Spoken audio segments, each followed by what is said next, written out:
नमस्कार दोस्तों, स्वागत है आप सबका हमारे यूट्यूब चैनल में। मैं श्याम आप सबका इस ऑनलाइन डिजिटल प्लेटफॉर्म यूट्यूब पर आप सभी का हार्दिक स्वागत एवं अभिनंदन करता हूं। तो मित्रों, आज हम इस क्लास की बात करने वाले हैं पशु परिचारक 2024 जो आपकी भर्ती आ रही है, उसमें सामान्य विज्ञान के प्रश्न आने वाले हैं। आपके कितने प्रश्न आएंगे?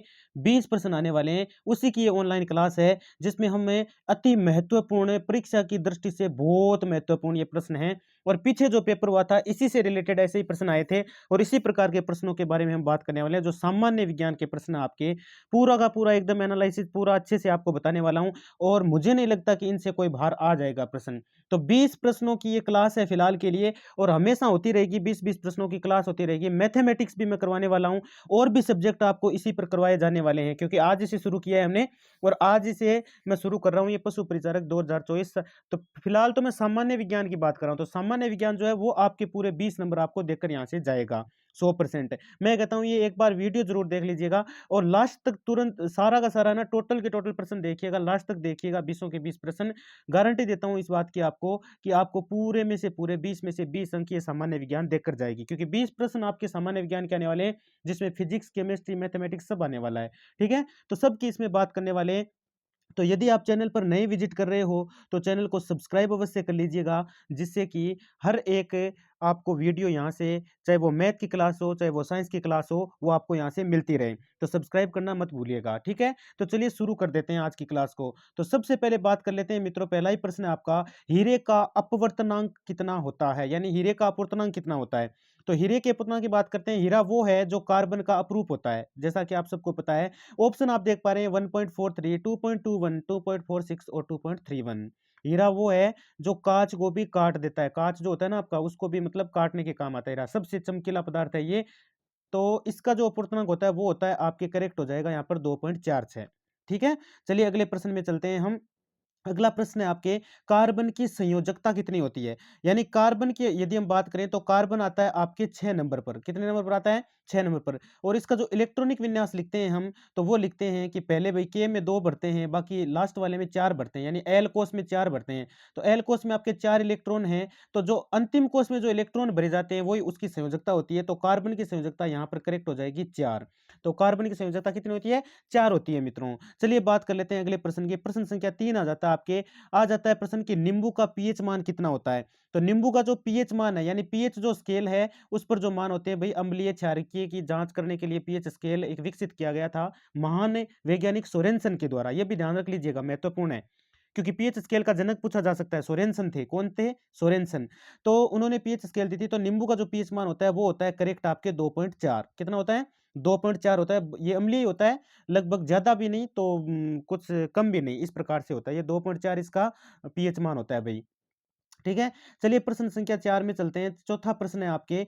चौथा प्रश्न आपके ये कहता है कि श्वेत श्याम फोटोग्राफ में किसका उपयोग होता है। यानी श्वेत श्याम फोटोग्राफी जब करते हैं हम, तो श्वेत श्याम फोटोग्राफ में किसका उपयोग होता है इनमें से? AgNO3 silver nitrate? नहीं, ये नहीं है। नहीं, NaCl का होता है। नहीं, HBr का। किसका होता है? इसका होता है आपके AgBr, यानी कि सिल्वर ब्रोमाइड का प्रयोग होता है। ठीक है, तो सिल्वर ब्रोमाइड इसका करेक्ट हो जाने वाला है आपका यहाँ पर। ठीक है, चलिए चलते हैं अगले प्रश्न में। अगला प्रश्न है, प्रकाश की चाल बताइए। तो प्रकाश की चाल कितनी होती है? तो मित्रों यहाँ पे ना ऑप्शन के हिसाब से वैसे लिखा नहीं गया, देखो मैं बता देता हूँ, ऐसे लिखा गया है। पहला ऑप्शन है 3 × 10⁻11 मीटर पर सेकंड। ये ऑप्शन इस प्रकार से लिखे गए हैं, 3 × 10⁻11 मीटर पर सेकंड। तो पहला ऑप्शन 3 × 10⁻11 मीटर पर सेकंड है, दूसरा 3 × 10⁻12 मीटर पर सेकंड है और अगला है 3 × 10⁸ मीटर पर सेकंड और लास्ट है 3 × 10⁻9 मीटर पर सेकंड। तो इसके इसमें आपके सही हो जाता है ये 3 × 10⁸ मीटर पर सेकंड। यानी कि जो प्रकाश है वो एक सेकंड में, जो प्रकाश है वो एक सेकंड में कितना चलता है? एक सेकंड में चलता है आपके 30 करोड़ मीटर। कितना चलता है? 30 करोड़ मीटर चलता है, यानी 3 × 10⁸ मीटर पर सेकंड इसकी चाल होती है प्रकाश की। क्योंकि आप जब भी किसी दीवार पे टॉर्च को, मतलब टॉर्च का बटन दबाते हैं तो कब पहुंचा प्रकाश पता थोड़ी चलता है। तो ये होता है इसमें सिस्टम। और आगे विद्युत धारा का मात्रक बताइए। तो विद्युत धारा का मात्रक क्या होता है? तो विद्युत धारा की मैं बात करूं तो विद्युत धारा में आपके मित्रों मात्रक देखो, वाट तो शक्ति का होता है, वोल्ट वोल्टता का होता है, जूल कार्य का होता है, तो ये तो तीनों ही नहीं है। एक महान वैज्ञानिक थे एम्पियर नाम के, उन्होंने विद्युत धारा की अवधारणा दी थी, तो इसी के नाम पर पड़ गया इनका नाम एम्पियर। तो विद्युत धारा का मात्रक क्या होता है? एम्पियर होता है मित्रों। इसके अतिरिक्त आगे चलते हैं अगले प्रश्न में। तो चिंटी के डंक में कौन-सा अम्ल पाया जाता है? यानी चिंटी के डंक में पाया जाने वाला जो अम्ल है, वो आपके देखिए ये सिट्रिक नहीं है, यहाँ पर सिट्रिक लिखा है, देखो देख सकते हो आप, सिट्रिक है, ऑक्जेलिक है, एसिटिक है, ये तीनों ही नहीं है। कौन-सा है? मेथेनोइक अम्ल पाया जाता है। कौन-सा अम्ल पाया जाता है? मेथेनोइक अम्ल आपके चिंटी के डंक में पाया जाता है। बहुत महत्वपूर्ण प्रश्न है, वीडियो पर लास्ट तक बने रहिएगा, क्योंकि आपको ना पशु परिचारक में पूरे 20 में से 20 नंबर ये देकर जाएगा। लिख लीजिए चाहे, ठीक है ना? और इसके अतिरिक्त आगे चलते हैं, 8वां प्रश्न है। 8वां प्रश्न अति महत्वपूर्ण प्रश्न है, जो लगभग है ना परीक्षाओं में पूछा जाता है, अक्सर देखा है। तो एक्वारेजिया में सांद्र HCl एवं नाइट्रिक अम्ल का अनुपात कितना होता है? भई एक्वारेजिया है, एक तो होता है इसमें HCl, एक होता है आपके HNO3, क्या होता है? HNO3 यानी नाइट्रिक एसिड। तो इसमें ये आपको पूछा गया है कि HCl और HNO3 का जो अनुपात होता है वो कितना होता है? तो वो करेक्ट होता है आपके 3:1, यानी 3 मोल तो HCl लेते हैं और 1 मोल क्या लेते हैं? HNO3 लेते हैं। 3 मोल तो HCl के लेते हैं और 1 मोल HNO3 लेते हैं, तब ये अनुपात बनता है 3:1 का अनुपात होता है। उसी को बोलते हैं एक्वारेजिया। क्या बोलते हैं उसको? एक्वारेजिया बोलते हैं मित्रों। इसके अतिरिक्त बायोगैस का मुख्य घटक क्या है? तो बायोगैस का मुख्य घटक क्या होता है मित्रों? तो बायोगैस का जो मुख्य घटक है, वो आपके होता है मीथेन, ठीक है? और यदि कभी भई और भी नॉर्मल पूछ लिया जाए कि मीथेन का फ़ॉर्मूला क्या होता है? तो मीथेन का फ़ॉर्मूला होता है CH4, ठीक है? 1 कार्बन होता है, 4 हाइड्रोजन होते हैं, ठीक है ना? इस प्रकार से ये फ़ॉर्मूला है इसका। तो मीथेन जो है, कई बार मीथेन भी लिखा हुआ था कई जगह, तो मीथेन करके आना आपको, मीथेन या मीथेन मिल जाए तो वो सही है। बायोगैस का ये मुख्य घटक होता है। उसके बाद में वसा का पाचन करने वाला एंजाइम कौन-सा है? तो पहले तो देखो लिखा है लाइपेज, फिर लिखा है पेप्सिन, उसके बाद में लिखा है एमाइलेज और रेनिन। तो एमाइलेज, रेनिन तो ये तो है नहीं आपके, न पेप्सिन है इसमें, तो इसमें करेक्ट हो जाता है आपका लाइपेज। वसा का पाचन कौन करता है? लाइपेज करता है। और उसके बाद में हम आगे चलते हैं। अगला प्रश्न आपके कि एक स्वस्थ मानव में सामान्य रक्तदाब का मान क्या होता है?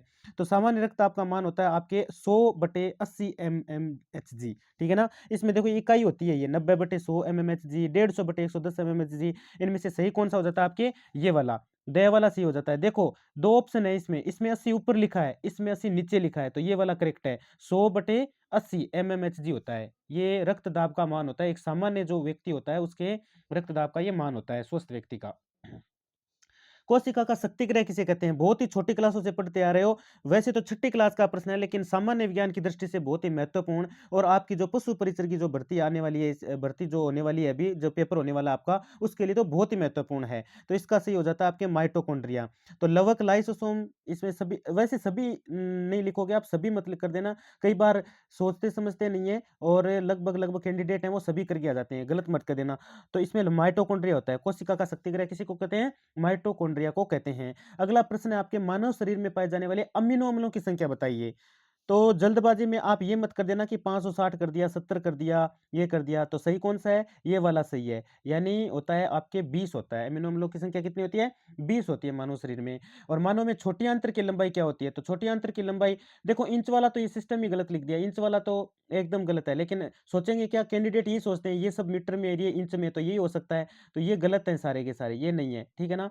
सॉरी, यहाँ पे मैं बता देता हूँ, इंच वाला सोच के ना वो करके आ जाते हैं, इंच वाला करके जाते हैं। ये सही क्या है इसका? 2.6 मीटर है।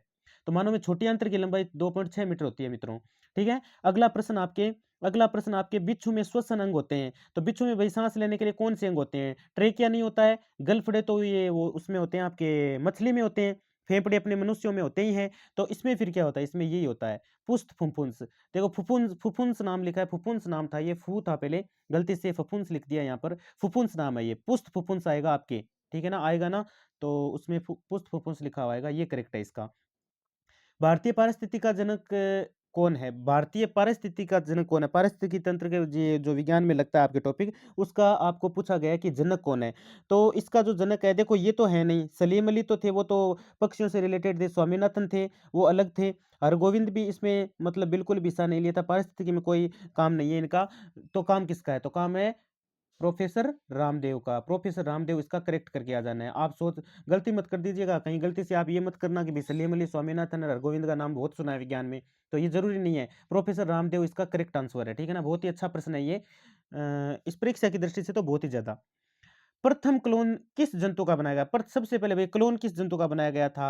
तो सबसे पहले क्लोन सबसे सरल यही लगा सभी वैज्ञानिकों को, मेंढक वाला। तो मेंढक का क्लोन बनाया गया था सबसे पहले, तो इसमें ब करेक्ट है। आप बिल्ली, बंदर ये कॉपी कैट मत कर दीजिएगा, ठीक है?